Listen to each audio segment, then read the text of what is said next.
చిన్నమ్మ క్యాంపులో అలజడి మరింత తీవ్రమైంది. సీనియర్ నేతలు, ఎంపీలు, ఎమ్మెల్యేలు ఒక్కొక్కరు జారుకుంటూ ఉండటంతో ఉన్నవారిని కాపాడుకునే పనిలో పడ్డారు శశివర్గీయులు. గోల్డెన్ బే రిసార్ట్స్ దగ్గర భారీగా ప్రైవేట్ సెక్యూరిటీని మోహరించారు. ఎవరిని ఆ దరిదాపుల్లో కూడా రానివ్వడం లేదు. నిన్న మరోసారి ఎమ్మెల్యేలను కలిసిన శశికళ సంప్రదింపులు జరిపారు. అధికారం మనదేనంటూ భరోసా ఇచ్చారు.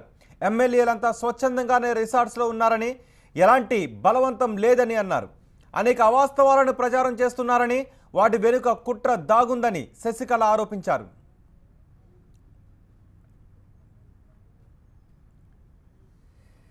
తమిళనాడులో చోటు చేసుకుంటున్న రాజకీయ పరిణామాలపై పోయస్ గార్డెన్ దగ్గర నుంచి తాజా సమాచారాన్ని మా ప్రతినిధి మురళి అందిస్తారు. మురళి, ఇప్పటివరకు కూడా ఇటు శశికళ పన్నీర్సెల్వం కూడా వ్యూహ ప్రతివ్యూహాలతో ముందుకెళ్తుంటే నిన్నటి నుంచి కూడా ఇద్దరు కూడా మాటల యుద్ధాన్ని పెంచారు. ఒకరిపై ఒకరు విమర్శల పర్వాన్ని పెంచారు. సో నిన్న మొదట శశికళ మీడియాతో మాట్లాడుతూ తాను ఎవరికి భయపడేది లేదు, ఎట్టి పరిస్థితుల్లోనూ తానే సీఎం అయి తీరుతాను, ఎవరైతే కుట్రదారులు ప్రచారం చేస్తున్నారో అలాంటి పరిస్థితి లేదు, ఎమ్మెల్యేలందరూ నా వద్దే ఉన్నారంటూ మీడియాకు చూపించే ప్రయత్నం చేశారు. అయితే ఇన్ని రోజుల పాటు కూడా రిసార్ట్ వద్దకు ఎవరిని కూడా అనుమతించినటువంటి పరిస్థితి ఉంటే పోలీసులు కూడా రిసార్ట్లోకి వెళ్ళలేకపోతున్నారు. కేవలం శశికళకు సంబంధించినటువంటి ప్రైవేటు వ్యక్తులు, వాళ్ళ అనుచరులు తప్ప దాదాపు 1000 మందికి పైగా వాళ్ళంతా కూడా ఎమ్మెల్యేలకు కాపలాగా ఉన్నారు. ఎవరిని కూడా లోనికి అనుమతించడం లేదు. ఒకవేళ అక్కడ పోలీసులు భారీగా మోహరించినప్పటికీ వారందరూ కేవలం ఆ మార్గానికి సెక్యూరిటీ అవుతున్నారే తప్ప గార్డెన్లోకి కానీ అక్కడ ఉన్నటువంటి రిసార్ట్లోకి ఎవరు కూడా వెళ్ళలేనటువంటి పరిస్థితి. సో నిన్న దాదాపు రెండో రోజు కూడా ఎమ్మెల్యేలతో భేటీ అయిన తర్వాత శశికళ 3 గంటలకు పైగా అక్కడే గడిపారు. ఎమ్మెల్యేలందరితో కూడా మాట్లాడారు. ఇప్పటి వరకు జరుగుతున్నటువంటి ప్రచారాన్ని అంతా ఆమె తిప్పుకొట్టే ప్రయత్నం చేశారు. ఎమ్మెల్యేలందరూ తమ వద్దే ఉన్నారు, కావాలంటే మీరే లెక్క పెట్టుకోండి అని చెప్పారు. కానీ అక్కడ ఉన్నటువంటి ఎమ్మెల్యేల సంఖ్య మాత్రం 90 మంది వరకే ఉంది. మిగిలిన ఎమ్మెల్యేలు ఎక్కడున్నారో తెలియదు. కానీ అక్కడ కూర్చున్నటువంటి సీట్లలో మాత్రం 129 మంది ఉన్నారు. ఒకవేళ శశికళ చెప్పిన లెక్క ప్రకారం చూసినా కూడా ఇప్పటికే 7 మంది ఎమ్మెల్యేలు పన్నీర్సెల్వం గూటికి చేరారు. అంటే మొత్తం 136 అవుతుంది. కానీ 134 మంది అన్నాడీఎంకేకి ఎమ్మెల్యేలు ఉన్నటువంటి పరిస్థితుల్లో ఎలా ఈ సంఖ్య కుదురుతుంది అనేది కూడా ఒక తెలియనటువంటి అనుమానం. మరోవైపు శశికళ నిన్నటి నుంచి కూడా కొంత వ్యూహం పెంచారు. ఇప్పటికే కోర్టు నుంచి తీర్పు రావాల్సి ఉన్న కారణంగా గవర్నర్ అపాయింట్మెంట్ దొరకనటువంటి పరిస్థితుల్లో ఎట్టి పరిస్థితుల్లోనూ తమకు అపాయింట్మెంట్ ఇచ్చి తీరాలని ఒత్తిడి పెంచుతూనే మరోవైపు హెచ్చరికలు కూడా జారీ చేస్తున్నటువంటి శశికళ నిన్నటి నుంచి కొంత వ్యూహాత్మకంగా వెళ్తూ ఉన్నారు. సో కోర్టును కూడా ఆశ్రయించే పనిలో ఉన్నారు. వారం రోజుల్లోపు కనుక తీర్పు రాకపోతే ఖచ్చితంగా ప్రమాణ స్వీకారం చేయించి తీరాలనేది ఒక గవర్నర్ చేయించాలనేది ఒక నిబంధన ఉంది. సో ఆ విధంగా కూడా ముందుకు వెళ్ళబోతున్నట్టు తెలుస్తుంది. మరోవైపు పన్నీర్సెల్వం కూడా ఇవాల్టి నుంచి కూడా ఆయనకు శిబిరానికి మరింత నేతలు కూడా అక్కడికి వచ్చేటువంటి అవకాశం ఉంది. ఇప్పటికే 11 మందికి పైగా ఎంపీలు అక్కడికి చేరుకున్నారు, ఎమ్మెల్యేలు వస్తున్నారు. పార్టీ క్యాడర్ను దాదాపు పన్నీర్సెల్వం ఆకర్షించారు. 60% పైగా నాయకులు, సీనియర్లందరూ కూడా అక్కడికే వస్తున్నటువంటి పరిస్థితుల్లో త్వరలోనే తిరిగి కార్యవర్గాన్ని కూడా ఏర్పాటు చేసి పార్టీని పూర్తిగా తమ గుప్పిట్లోకి తెచ్చుకునే ప్రయత్నాలు చేస్తున్నారు. ఇప్పటికే శశికళ తాత్కాలిక ప్రధాన కార్యదర్శిగా ఉన్నారు. అది కూడా ఆమె ఎన్నిక చెల్లదు. 2 ప్రధానమైనటువంటి కారణాలతో ఆమె ఎన్నిక చెల్లేటువంటి పరిస్థితులు. ఒకవేళ కోర్టుకు వెళ్ళినప్పుడు కూడా మాదే పై చేయి అవుతుందని ఇటు పన్నీర్సెల్వం వర్గం చెబుతుంటే పార్టీ ఇప్పటికీ నా చేతిలోనే ఉంది, ఎవరైతే పార్టీ వ్యతిరేక కార్యక్రమాలకు పాల్పడతారో వాళ్ళందరిపై కూడా నేను చర్యలు తీసుకుంటానని ఇప్పటికే శశికళ చెప్తుంది. సో మొత్తానికి నిన్నటికి ఇవాళకి పరిణామాలు పూర్తిగా కూడా మారిపోబోతుంది. రైట్. శశికళ నవ్వారు. అవును, నిజంగానే నవ్వారు. తన నెచ్చెలి జయలలిత మరణించినప్పటి నుంచి శశికళను అందరూ విచారవదనంతోనే చూశారు. ముఖ్యమంత్రి పీట మీద ఎక్కే ఛాన్స్ జస్ట్ మిస్ అయిన తర్వాత ఆమె ముఖంలో విచారం మరింత పెరిగింది. తీవ్ర డిప్రెషన్లో కూరుకుపోయిన శశికళ ఈ మధ్యకాలంలో ఎప్పుడు చూసినా విచారంగానే కనిపించారు. పన్నీర్సెల్వం తిరుగుబాటు చేసి తన సీఎం సీటుకే ఎసరు పెట్టి పరిస్థితి వచ్చేసరికి చిన్నమ్మ మరింత విచారంలో మునిగిపోయారు. ఇలాంటి పరిస్థితుల్లో చిన్నమ్మ నవ్వారు.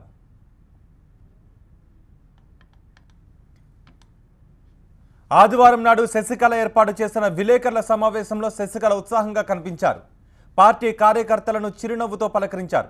ఈ మధ్యకాలంలో ఆమె ముఖంలో ఎప్పుడూ కనిపించని చిరునవ్వు ఆదివారం నాడు కనిపించింది. శశికళ నవ్వు వెనుక కారణమేంటి? ఇప్పుడున్న టెన్షన్ భరిత వాతావరణంలో ఆమె ముఖంలో చిరునవ్వు కనిపించడానికి కారణమేంటి?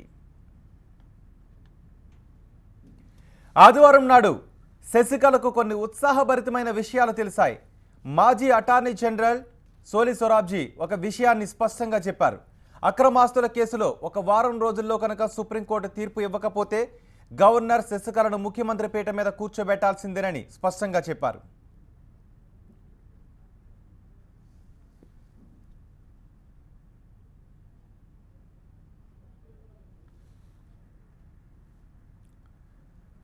శశికళ ముఖంలో నవ్వు కనిపించింది.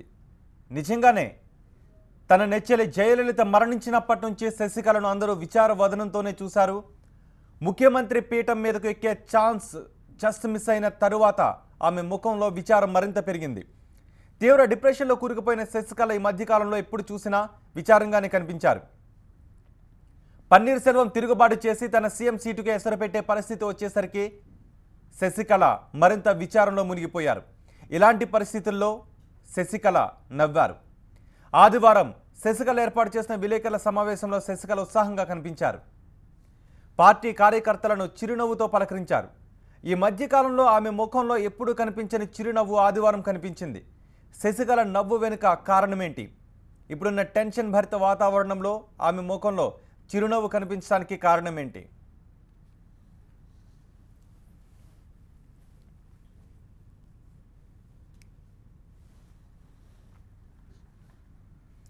తమిళనాడు రాజకీయాల్లో పరిణామాలు వేగంగా మారుతున్నాయి. మాజీ ముఖ్యమంత్రి పన్నీర్ సెల్వంకు క్షణక్షణం మద్దతు పెరుగుతోంది. ఈ నేపథ్యంలో శశికళ ఎన్ని ఎత్తులు పై ఎత్తులు వేసినా అమ్మ జయలలిత కాలేరని ఎద్దేవా చేశారు. ఇప్పటికే 10 మంది ఎంపీలు 7 ఎమ్మెల్యేలు పన్నీర్ సెల్వం శిబిరానికి చేరుకున్నారు. తాజాగా తెని ఎంపీ రావడంతో ఎంపీల సంఖ్య 11కు చేరింది. మరోవైపు తనకు ప్రజల మద్దతు, ప్రజాప్రతినిధుల మద్దతు ఉందని చెబుతున్నారు పన్నీర్ సెల్వం. ఎంపీలు ఎమ్మెల్యేలను తన శిబిరానికి రమ్మని తాను ఆహ్వానించలేదని, వారే తన నాయకత్వాన్ని నమ్మి వచ్చారంటున్నారు పన్నీర్ సెల్వం.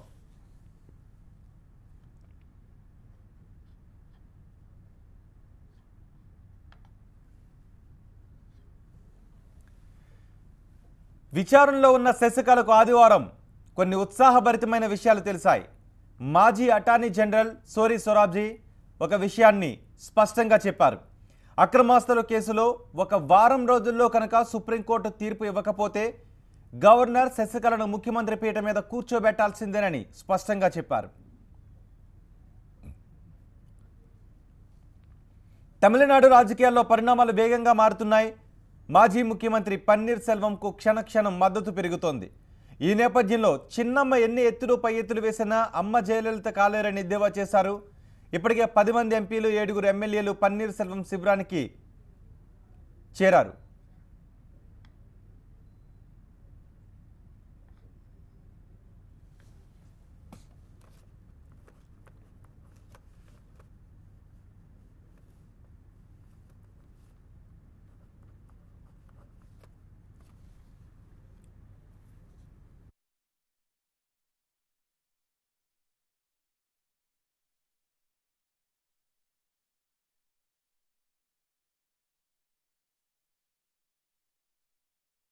తమిళనాడులో రాజకీయాలు క్షణక్షణం మారుతూ ఉన్నాయి. ఈ నేపథ్యంలో వారం రోజుల్లో కనుక సుప్రీంకోర్టు తీర్పు రాకపోతే గవర్నర్ శశికళను ముఖ్యమంత్రి పీఠం మీద కూర్చోబెట్టాల్సిందేనని వార్తలు వస్తున్న నేపథ్యంలో శశికళ భర్త ఢిల్లీలో లాబింగ్ చేస్తున్నారు. కేసుని ఎలాగైనా వాయిదా వేయించే ప్రయత్నాలు ఆయన చేస్తున్నారు. శశికళ భర్త కొంత సీన్ ఉందా అని విమర్శించే వాళ్ళు కూడా విమర్శిస్తూ ఉన్నారు. ఈ నేపథ్యంలో అయితే శశికళ భర్త మాత్రం ఢిల్లీలో ఆయన ప్రయత్నాలు ముమ్మరం చేశారు.